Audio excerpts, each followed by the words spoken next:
What up, everyone? This is Brenton. And Jenna. This podcast is all about connecting with our Autumn family in a fun and different kind of way. So turn down that CB, buckle up, and enjoy the show. It's going to be truckin' awesome.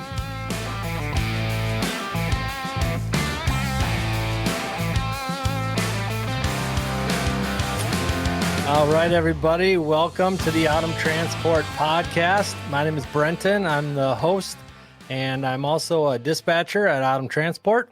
It's good to have you guys with us tonight. We're going to be talking about brakes. We got the CVSA Safety Blitz, focusing on the Brake Safety Blitz coming up here August 25th through the 31st. And so we wanted to get on here and talk to you guys a little bit about brakes and what inspectors are going to be looking for and what you can do to make sure that you're good to go with that. Drinking my water tonight out of my KAW mug, CA Services. It's in Kansas City. There's some friends of ours. They operate a tank wash down there and also have a service center. So if you're ever in the area, I recommend that you check out CA Services, get your trailer cleaned out, get your truck or your trailer fixed, and get a CA dog, a hot dog down there while you're waiting. Talking about brakes tonight, I'm going to welcome Autumn Safety Director and the owner of Senty Transportation with us, Chris Senty. How you doing, Chris? Good. How are you doing, Brenton?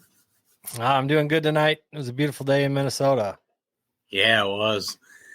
I was riding around with one of the guys from orientation today at around 4 o'clock. It was just beautiful. It's like, let's just keep going.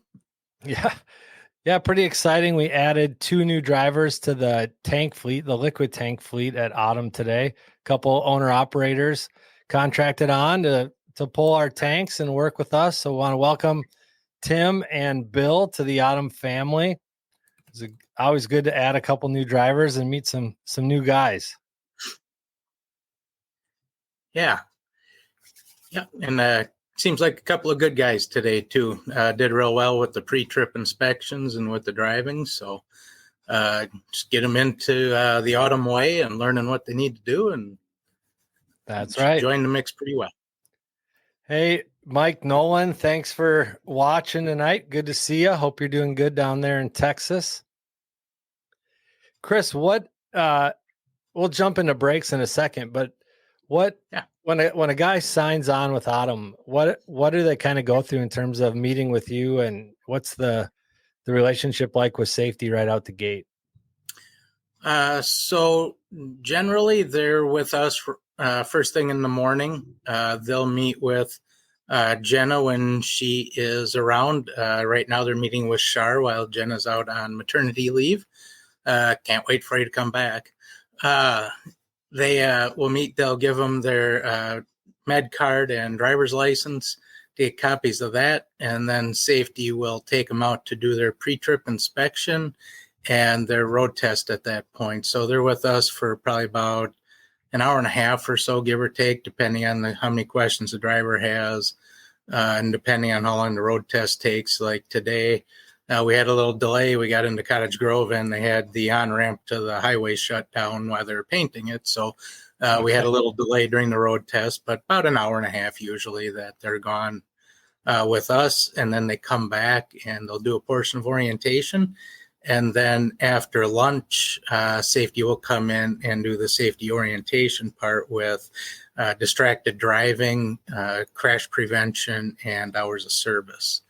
And usually with hours of service, we're going through adverse driving conditions, personal conveyance, any of the exceptions, and then discussing split sleeper berths if the drivers need training with that. It could be any number of things when we get done with those 3 main topics, depending on what the drivers need help with, or if there's something we want to address specifically in safety. If people are listening, checking out Autumn Transport, typically our orientation process is a 1-day process in the office. So you go through the things like Chris just shared with safety, and you meet with a recruiter or someone filling in for a recruiter who's gone. But you're usually in and out of the office in 1 day, take you out for lunch with whatever division you're going to be joining, whether it's hoppers, liquid tanks, pneumatics, get to meet the dispatch team a little bit, have a meal with them, and then we get you out and try to get you trucking right away. So want to invite anybody tonight, if you have questions as we're talking about brakes, go ahead and leave a comment. Chris and I will try to get to those. I'll let Chris answer them because I'm not the brake expert. I'm just running the tech here, but Chris is the brake expert. So we'll get your questions to him and Chris can answer them. But what is this safety blitz thing here, this brake blitz? Chris, I wanted to pull up here. Let's see. There we go. No, we can even do this. So on the CVSA website, which is what I got on the screen here, it says that the CVSA Brake Safety Week is scheduled for August 25th through the 31st. Mm-hmm. So this says that the Commercial Vehicle Safety Alliance has announced the August 25th through the 31st as the dates for this year's Brake Safety Week. Brake Safety Week is a commercial motor vehicle and driver inspection and regulatory compliance enforcement initiative. Man, that's a lot of big words. Chris, break that down. What the heck is Brake Safety Week? What they're looking for is the safety of the big trucks on the road when it comes to brakes. Brakes, lights, and tires are the top three violations at every roadside inspection. They outpace all the rest of them by quite a bit. And brakes are the number one things that can contribute to an accident. If you don't have them, you're going to be in an accident, whether it be single vehicle or multi-vehicle crash. So they want to make sure that as an industry, we're complying with those regulations and have safe vehicles out on the road when it comes to the brake systems. And one of the questions I always ask drivers in orientation, so if you end up in orientation, here's one of your answers to the test, is what's the number one reason we do a pre and post-trip inspection? And the answer is safety. And it's not only just the motoring public around us, but as drivers, they need to remember their own safety too. Because it could be, they could be out in the middle of absolutely nowhere. Brakes fail, steering components fail, whatever it might be, that's going to be a bad day for them. So, we want to remember that it's their safety included. Well, further down on the page that I had shared earlier here, let me pull this back up if I can. It says, why conduct Brake Safety Week? And it reads, brake-related violations comprise the largest percentage of all out-of-service vehicle violations cited during roadside inspections. According to the FMCSA 2023 vehicle violation data, 6 out of the top 20 vehicle violations were brake-related. So this is a big thing here, like you mentioned, Chris, and something that it's important for drivers to be thinking about and checking. Talk more about those pre and post trip inspections. What should drivers be looking for, especially related to brakes when they do those? So with brakes, first things you should be looking at is brake lining thickness or pad thickness. With some of the disc brake systems, it's a lot harder to check the thicknesses. But I've learned you can stick your phone in there and kind of snap a picture of it. Sure. To give yourself a little bit better visibility than trying to get my fat head in between the wheel and the rotor in there and where the caliper is. It's kind of difficult, but that wasn't something that you could do years ago. Just that's a good little hack with today's technology. Yeah, exactly. Your cell phones come in handy. Hey, all right, cool. Because you put it in there, you can either do a video or just stick it in there and try to take a picture of it. Some of them are pretty nice where the wheel offset allows you to be able to actually see in there and see the pad thickness on the drums or on the rotors. But, look at the condition of the drum and the rotor. Is there excessive rust on it, which would indicate that it's not functioning properly? Are there deep gouges in it? Is there metal-to-metal contact somewhere? Lining and pad, not only are you looking at the minimum thicknesses, but you're also looking at the condition. Is it contaminated from a wheel seal leak? Is it cracked? Is it missing? I belong to a Facebook page, the Iowa Motor Carrier Enforcement, and they've posted pictures on there where on the two linings, one of the linings is missing. So it's only functioning on half the lining that it's supposed to be functioning on. You're going to be looking at the brake chamber, the stroke of the brake chamber, making sure that's properly mounted and secured, that there aren't any non-manufactured holes. Brenton asked that I do a show and tell. So looks like a normal brake chamber here. But when you look at it like this, it disappears. Oh, there it is. Yeah. So this is considered an out of service. So I actually use this for training with dispatch because it's a nice thing to be able to look at the outside of the brake chamber. But it's also nice to be able to see what the internal workings are, to see the spring, to see the diaphragm, to see how all of that works on the inside.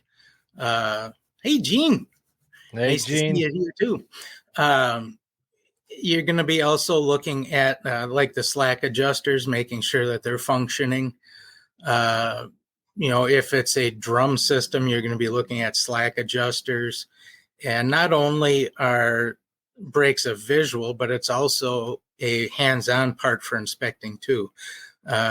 If your brakes are released, if it's not a parking axle brake, you can reach down and actually pull on the slack adjuster to see how much travel it has. The easiest ones to do are your steer axles. So when you got your hood up doing your inspection, you can go ahead and grab that slack adjuster and pull the push rod and see how much travel it has.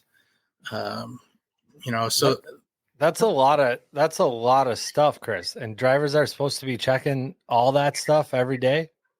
Yep. Yes, sir. It's one of those, I did a pre-trip training with a company, and I told them, it took us 32 minutes to go through a pre-trip with me explaining everything.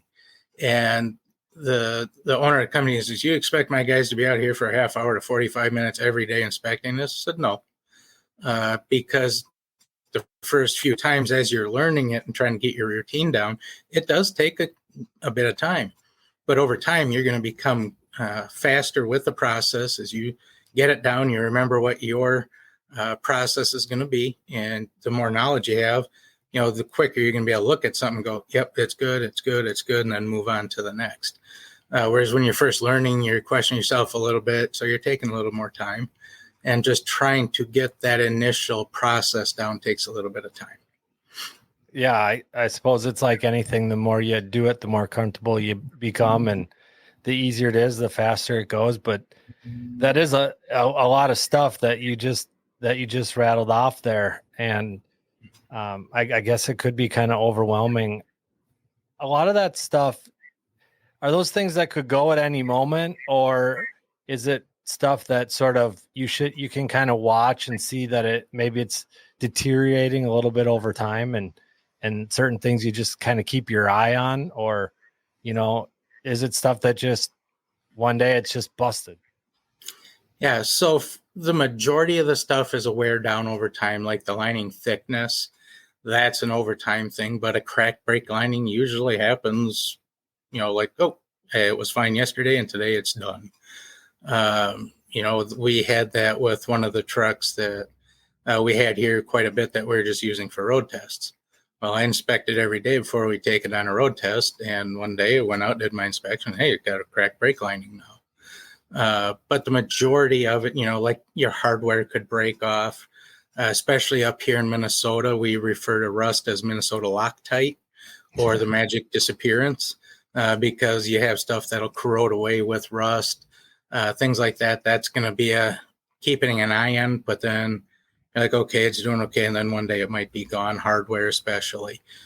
Stuff that is like a pot metal or something that's going to corrode away much faster than something that's stainless or aluminum. So the majority of it, though, is just watching over time. Okay. And you said you do a pre-trip before every time you even take a truck out of our yard, huh? 99% of the time, I will say yes. There are occasions where I don't. If I inspected the night before and I'm taking it down to the shop because of the violations, I'm not going to necessarily, I don't want to say waste my time, but I know what the violations are on it and it's going to get repaired. But 99% of the time, yes, every truck I leave that yard with is getting inspected. Just want to say, if anybody has any questions for Chris, go ahead and drop them in the comments anytime. He's happy to answer your questions. I think it's good to remind us again, even if it does take that 20 minutes or 30 minutes while you're kind of developing your routines to go through your truck and to go through your brakes. The big reason for this, again, the main reason is safety, to make sure that your vehicle is safe to go down the road. Light, empty, or loaded, you're still a big, heavy truck, and you have the opportunity, if you're in an accident, to cause quite a bit of damage. And so this stuff isn't just, hey, I'm just going to pencil whip the paper or hit my log and say I did my pre-trip and just skip everything and not do it, because you're putting yourself at a major risk. You're putting other people at a big risk, and it's not worth doing. So, well, during break week here, Chris, do you have an idea what are inspectors really going to be looking for? Are there some key things that drivers should have in the back of their minds? Yep. They are going to be focusing a lot on the brake lining, the thickness, the condition of it, is it cracked? And I'm trying to remember what the other thing that they were looking at is. But the first thing it mentioned was the brake lining. What was it on that document? The other thing, there's two main focuses of it. Yeah, let's see here. The focus will be on the condition of brake linings and pads. Brake lining and pad issues may result in a vehicle violation and could affect the motor carrier safety rating, which is a big deal.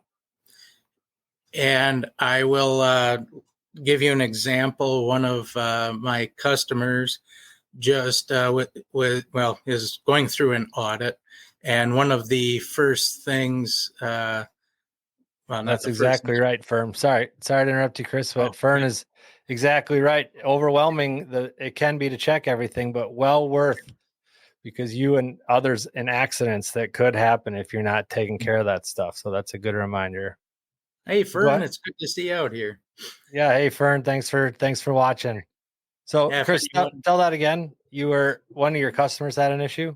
They were going through a DOT audit, and part of the audit process was that the auditor came out and performed a level 1 inspection on 2 of their trucks.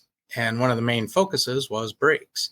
All the brake measurements, the condition of the linings, the drums, all of the mechanical parts, because they had a higher out of service percentage due to vehicle maintenance issues, which happened to be brakes. So when you're talking about affecting a company's safety rating, in that particular case, if he would have had more out of service, that would have put them at a very high out of service rate, nearly a complete percentage, if you know what I mean. But thankfully, they went through with no out of service violations, so their out of service rate had gone from just over 50% down considerably due to the cleaner inspections with no out of service rates. And I'm trying to remember what you said. Was it 25 or 26% of all out of services at scales or at inspections are brake related? And when they say brake related, there are many different categories you can get violations with brakes. It's not just the lining thickness, it's the operation. One of the more interesting things I've been becoming familiar with and learning about is PBT. And that stands for performance brake testing. I saw that on here. It says that some jurisdictions have this performance brake testing and will be using them during Brake Safety Week. What the heck is PBT? Yep, performance-based brake testing. We're not talking peanut butter toast here. This is, I call it like the anti-dyno. If we're familiar with what a dyno is, you hook up your car, you get it on the spinner, you rev up your car as high as it'll go, and that'll give you the reading for horsepower. Well, this is just the opposite. It's going to spin your axle, and then the driver engages the brakes, and it's going to measure the performance for stopping. Okay. And it can be hauled around on a trailer. Some of these mega coops that they've been building, build them right into the floor in the big barn that you go into. So it's a matter of what that facility has for the PBBT. And let me just get some of the specs here, and then I'll explain what we learned about it in a safety meeting with Captain Olson from the Minnesota State Patrol. So so it says braking force as a percentage of gross vehicle or combination weight. So this one is all other property carrying vehicles and combinations of property carrying vehicles. So that's talking, in the beginning, it talks about the smaller ones like 10,000 to 26,000, 26 to X amount of weight, and then says all others. So braking force is a percentage gross vehicle weight. It's 43.5%. Deceleration in feet per second, 14. Application braking distance in feet from initial speed at 20 is 40. Emergency brake application, initial speed at 20 is 90. A lot of confusing numbers. What does that mean? Yeah, I'm lost, to be honest. I'm lost. So when you step on the brake in the truck, how effective is each wheel end at stopping that vehicle? Okay. So when I first heard about this probably 2 years ago, I'm like, well, either the brake works or it doesn't. Well, I've learned a lot since then where there's things that can affect how efficient that brake functions. So we know a wheel end is the end of each axle. That's considered a wheel end. So what does that brake on that wheel end? What's the efficiency of it? And the example that they used was that this trucking company, they had actually got it started with infrared testing. When the truck pulled into the scale, they have the sensors for infrared reading temperature. And all of the wheel ends except for one was red. And it should be red because it's generating heat when you're coming in and stopping. Right. This was green, showing that there was no heat there. So then they put it on, wasn't engaging. Correct. So they put it on the PBBT, and they're like, there's only, I think it was like 15 or 20% braking efficiency on that wheel end, which is hardly anything. Yeah. And they couldn't find anything that would account for it on a visual inspection. So they took it into a shop, and when they took the system apart, somehow a wasp nest got inside of the airline and was stopping full airflow to that wheel end. Really? A wasp nest? Yep. Got into the air system in the trailer, I'm assuming through a glad hand, and it made its way into the system, and it was clogging the airflow to that wheel end. You would have never known that unless it was for the PBBT. Sure. Because when you're just looking at it, yeah, it functions. All the measurements are correct, but the proper airflow wasn't accounted for. So when they replaced that airline with the wasp nests in there, came out normal. How's a driver supposed to check his airlines for wasp nests? Good question. Ain't found an answer yet. That's one of those that would be like, go buy a lottery ticket. Yeah, you're the guy that got caught for a wasp nest inside of an airline. I have no idea, because that's something that would only be caught with something like the PBT or the infrared system saying, hey, there's a problem here. We don't know what it is, so you're going to have to go take it apart. It wasn't at a scale or anything like that, but when I was in Colorado about a month ago with my son, we drove the road up to the top of Pikes Peak. And on the way back down, I think it's a 16 or 19 mile road that winds up the side of the mountain and takes you to the top. And about a quarter or maybe a little bit around halfway down, they have a little station where you have to stop, and they have a ranger out there that's infrareding everybody's brakes, taking temperatures, making sure that the brakes aren't overheating so that you can get the rest of the way down the mountain. And actually saw them tell one car in front of us in line that they had to go park and let the brakes cool off for a while before they continued down. Yeah. I didn't learn this till quite a bit into my trucking career. I see our guys on here have lots of experience. Do you guys know why when the brakes overheat when you stop and let them cool down, why you may not be able to drive after they cool down?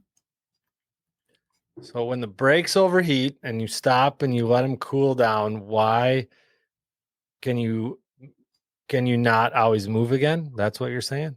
Correct. Why would a situation arise where you can't release the brakes and continue to drive on once they're cooled down? Because you think, well, they're cooled down, we should be good to go.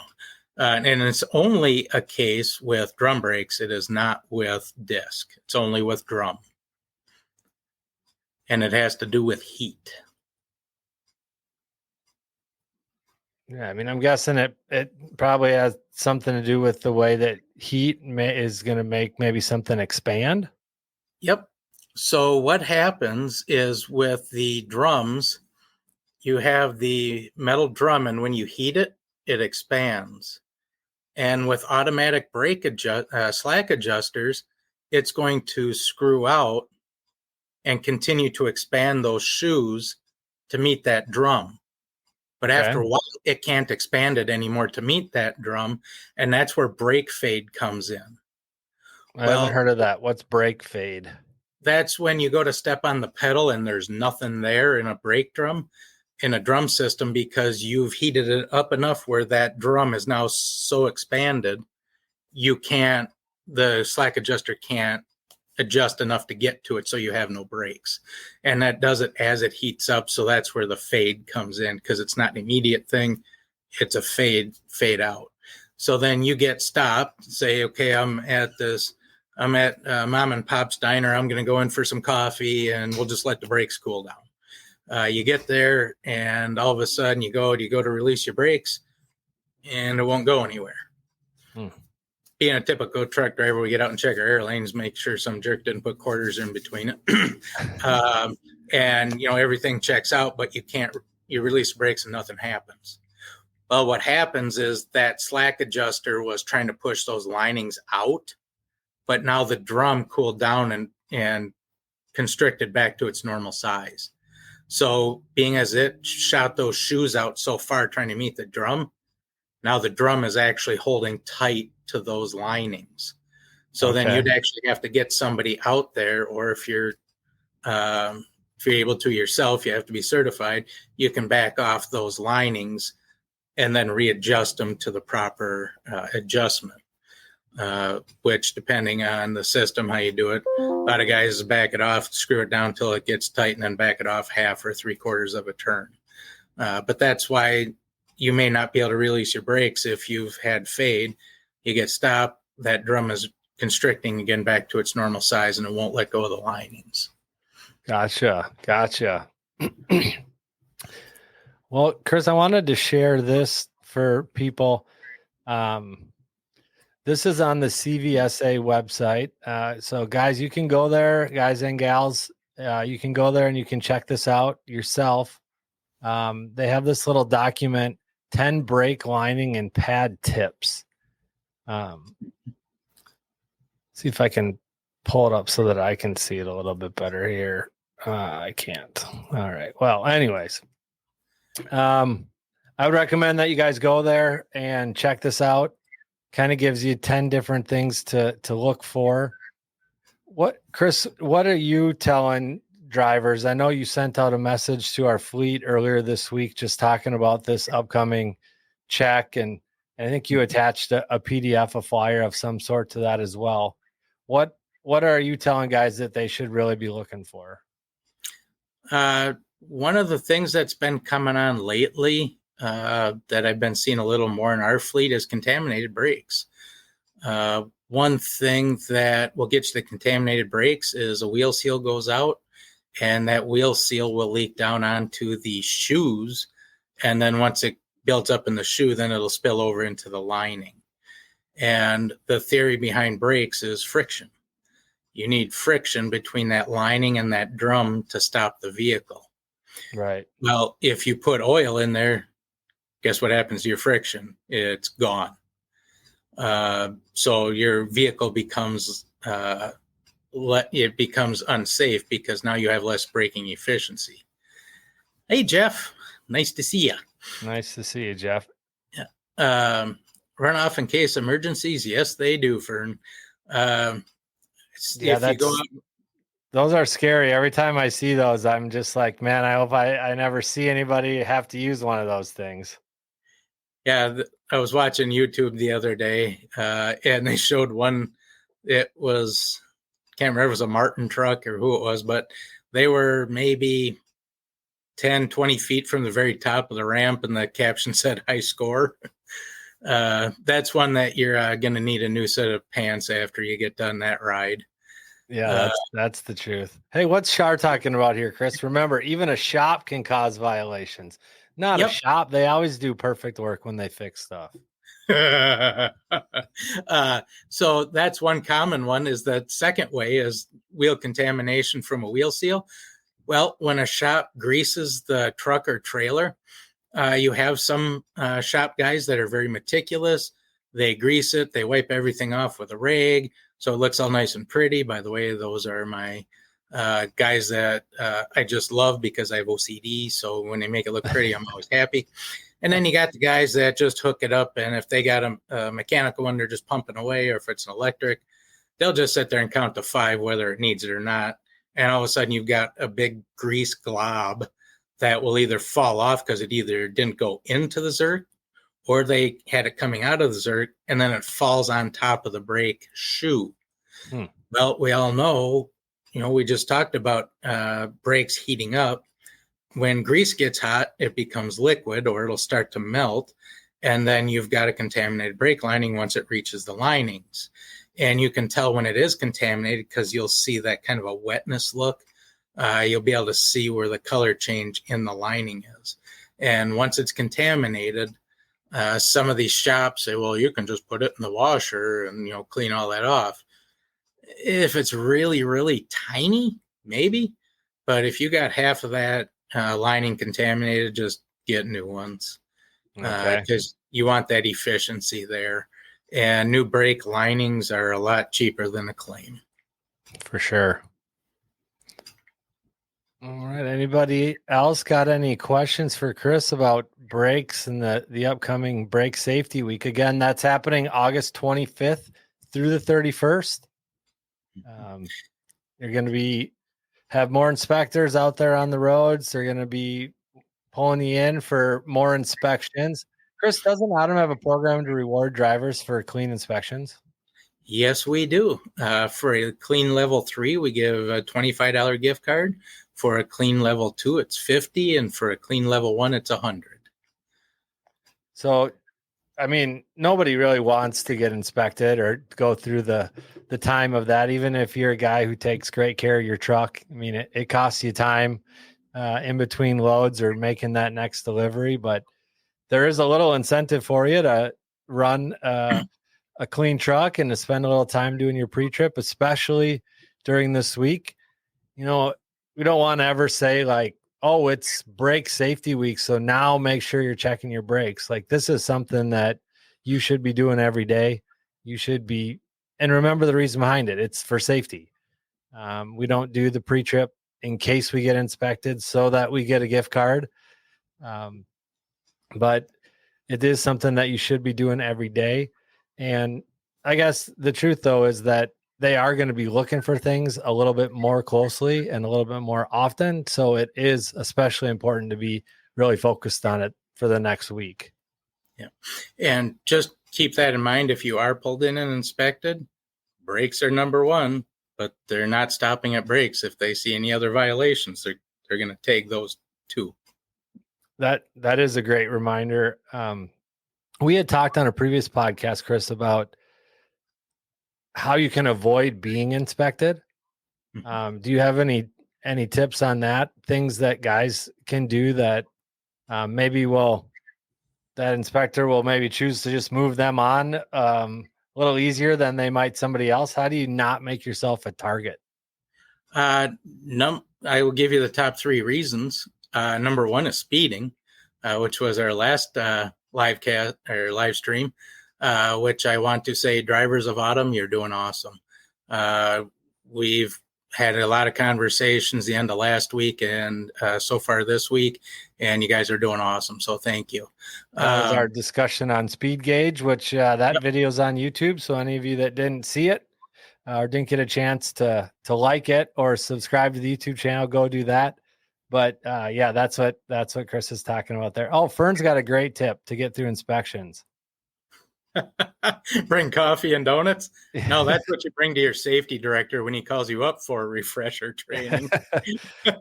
Jimmy Guest, thanks Jimmy for watching here tonight. This is good to know. TA Truck Stop giving free brake inspections.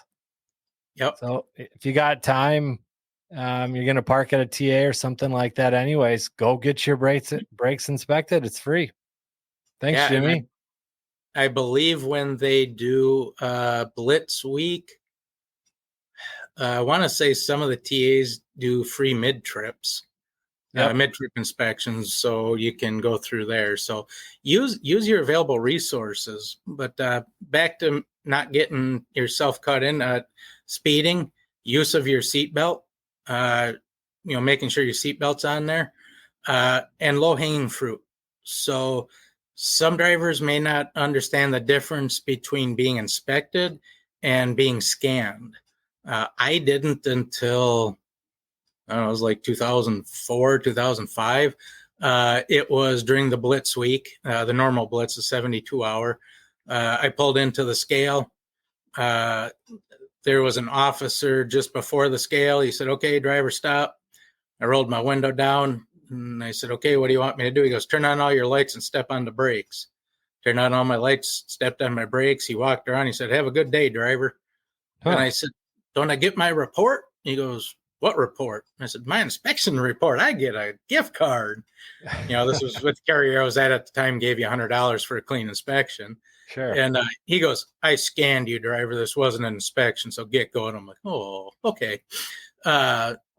They're just looking for low-hanging fruit. You got any lights out? Okay, well, let's pull you over. What else you got going? Also, some drivers say no, but a clean truck means a lot. Mm-hmm. When I worked for one carrier, I drove a rickety old International 8600. It was mechanically sound, but boy, it was ugly. That thing had been ridden hard. It belonged to a nursery, so, a lot of hard work. But as soon as I got out of that truck, which was a regular inspection, I loved it. Hey, beer money, yay. But as soon as I got into a brand new truck, kept it washed, I got probably a quarter of the inspections I used to with the old looking truck. Sure. Officers have said if you pull in and your dash is full of garbage, if you're not going to take the time to clean out the garbage off of your dash, you're probably not going to take time to maintain that vehicle or do a lot of inspections. So those are just some of the tips to help keep yourself on the right side of inspections or out of them. Yeah, I think that's a great tip, thinking about that low-hanging fruit, and especially just having a clean vehicle goes a long way. I mean, like you just said, if you spend the time to throw your trash away and keep your stuff looking good, you're probably going to care enough to spend the time to fix stuff that needs to be fixed and stay on top of your maintenance and all that stuff. Probably smelling good too. We've had a couple trucks come back to us for reasons one or another that guys have moved on from our company, and the truck just stinks and it's gross and stuff like that. And I can't imagine if an inspector opens up that cab door or gets around that driver and everything just reeks in there, that they're going to be in a real good mood and likely to give you a free pass. I mean, unless it's so bad that they can't handle being around you at all. But if you're living like that, you got a whole nother problem. Yeah. There's been a few trucks that were returned where I had to move them, and I'm like, I need a shower. So if you get kind of into that range, clean her up, and it doesn't take much. If you guys need help with it, let us know. I've helped out drivers in the past. We get it. Sometimes times are tough, but more than willing to help you out with that. So, the truck, if if I can smell your truck before I see it, or when you're passing it, I can smell the inside, we do have an issue. And officers will make it known. Yes, that's true. Well, one more chance here. If anybody's got any questions to ask Chris before we let him hop off and get back to his night. Char, those are the tetanus shot trucks. Isn't that the truth, man? And Fern reminding, for a lot of these guys, your truck is your home. Take care of it. I mean, yeah, that's a great point. You know, what sort of condition do you keep your home? Says a lot about you and the type of worker that you are, and you know, the likelihood that you're gonna get inspected. So just, you know, kind of keep that stuff in the back of your mind. Yeah, we always talk about, you know, in the industry, I'm involved in a few truck shows and whatnot, and we're always talking about take pride in your ride. Well, take pride in your ride and yourself, because we are in a professional industry. 99% of the drivers out here are, well, I'm being a little liberal with the percentage, but we got a lot of professional drivers out here. Let's keep that pride in our industry, pride in our ride, pride in ourselves, because then that's a better front that we put up for the general public. That kind of makes me think of one question, Chris. We mentioned earlier that out of service things can affect your motor carrier safety score. Why should a driver care about that? Like, so what if he gets a violation? I mean, how's that hurts the company really? I mean, what's the impact that has? So if you get an out of service inspection, you might think, well, it's just one thing. It's only one inspection. But what if half your fleet said, well, I only got one out of service inspection? Well, for each inspection, you're rated on your out of service percentage. National average for vehicle, I want to say, is 22%, and for driver, it's 6%. Once you go above the national average, your insurance takes note.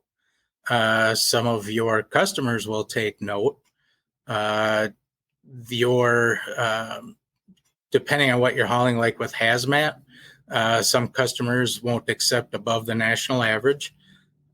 Once you hit 50% or greater out of service rate, the DOT says, we're going to come visit you, whether it be a focused or a general audit. And as I'd mentioned, your insurance company takes note. Well, if your insurance company takes note and they say, hey, you've got a 60% out of service rate due to X basic.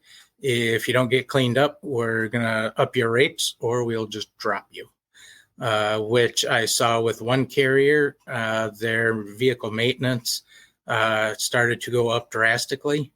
And just before it hit the threshold, their insurance company came to them on a Wednesday and said, we're dropping you on Friday. Get out. And they had to go find a new insurance company at a 5-digit increase in premiums. And I'm not talking 10,000. It was much higher. So That could be a consequence. And with Autumn being all owner ops, you guys like to have cheaper insurance.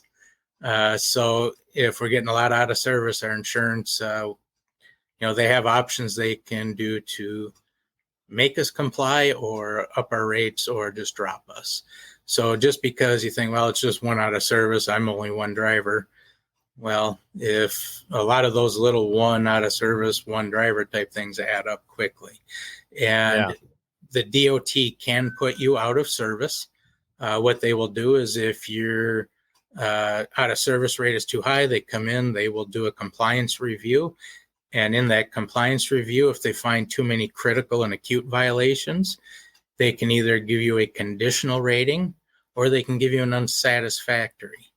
And what unsatisfactory means, you have 15 days to send in compliance paperwork showing you're bringing your program into compliance. And if it isn't done by the 60 days, then at that point you have to cease all operations, regardless of where the vehicles are. So you could have trucks spread out through the country. As soon as you're declared out of service, drivers are finding a plane ticket home because they're not bringing the truck home. So you're working for the good of yourself, but also for the good of your brothers and sisters out there on the road, for the entire Autumn family. And it has, I'm learning it. And Chris, I don't know if you know this, but I am been doing some reading that customers and brokers and stuff like that, they have access to some of that safety data for companies and what certain scores and ratings. And if your scores are too low, yeah, those customers might say you're too risky of a carrier to work with and give loads to somebody else. And in the environment that we're in, guys know that freight can be tight at times. You can't be giving away customers or opportunities for new business because you're not taking care of your truck, or a bunch of guys on your fleet aren't taking care of their trucks, and it's bringing the score down for everybody. Yeah. I had a customer that their customer called them up and said, we can no longer do business with you. Your out of service percent is above the national average. You're at 24%, and we need you down below 22. So they dropped all of their business, and it was not a small portion of this carrier's business. So they had to wait and do some additional work to get that below so that they could call that customer back and, okay, we're down where you want us, come on back. So, if that happens too much, too many of your customers say that, then think about, at Autumn, all the other 145 families out there that are being affected by one driver's decision. Yeah. Yeah. So it's the 19th here. You got 6 days before this brake safety blitz happens. Pull Jimmy's comment back up here about the TA giving free brake inspections. Can you pull up Jeff Strix too? Yes, but also, like Shar said, even a shop can cause violations or miss them. So even if you're getting that free brake inspection, you still need to be doing your own, keeping an eye on things. Shar's or Jeff's comment here. Yeah. Yep. Every single officer inspector I've ever spoken to says your inspection is going to go the way your attitude is. So you open the door, roll down the window, and you're like, what the hell are you pulling me over for? Ain't you got better things to do? Your level 3 or 2 probably just went to a level 1. And then it's going to turn into that Facebook post where the guy's going, sir, it's been an hour you've inspecting. I'm sure you're not finding anything. And the officer responds, don't worry, I will. Yeah, right. We had one, it was when I was working for a carrier, the lady going through the inspection got kind of rowdy with the officer, had a poor attitude.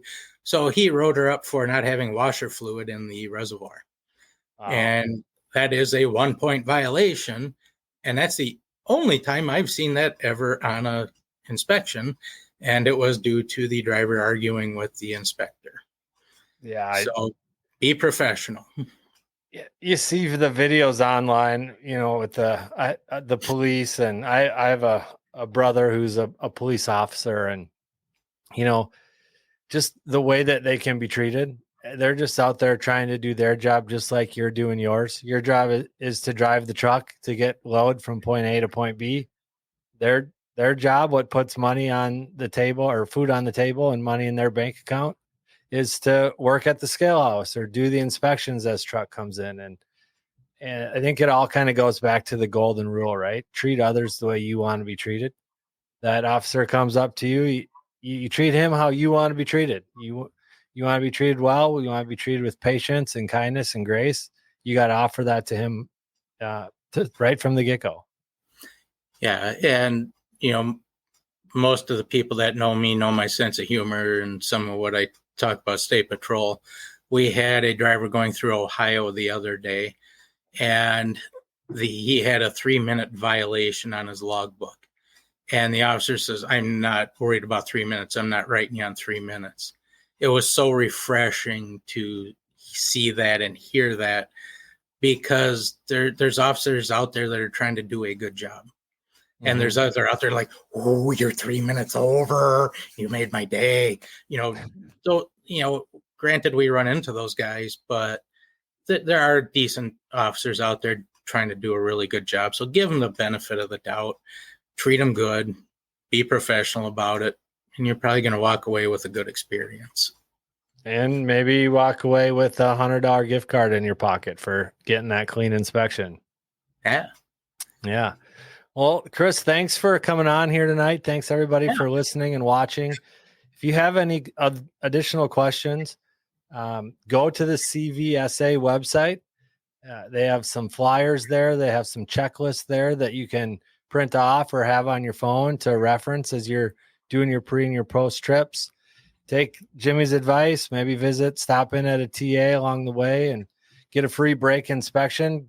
Get that stuff, handled now so that next week when this thing starts on Sunday, your truck's ready to go and we're not going to have any issues. But ultimately it comes down to what type of person, what type of driver do you want to be? Do you want to do the work to be safe, to make sure that you get home safe to your family at the end of the day or at the end of the week, and that other people on the road who you're sharing the road with gets home safe to their families as well? If you guys have any questions, please reach out. Chris is happy to help. Bill, Shar, all kinds of knowledgeable people at our office that'll talk to you, answer your questions, and make sure that you're all ready to go. Chris, looks like you have one more thing to say. Yeah, a couple of things. Don't call Bill. He's on vacation for the next week. So he's eating gummy bears out in Colorado, I heard. But also part of your brake testing is doing the brake bleed down or the lab test. So make sure you guys are doing that before next week too, to make sure that all your valves are working properly and that you don't have any broken springs inside of chambers. So, and if you are unaware how to do that, give me a call, shoot me a message, and I can walk you through it. Awesome. Thanks, Chris. All right, Chris, I'll see you at the office tomorrow. Everybody else, have a good night. What'd you say, Chris? I said, sounds good. I will. All right, everybody else, drive safe. Have a great night. We'll see you soon. Bye. Thanks, everyone.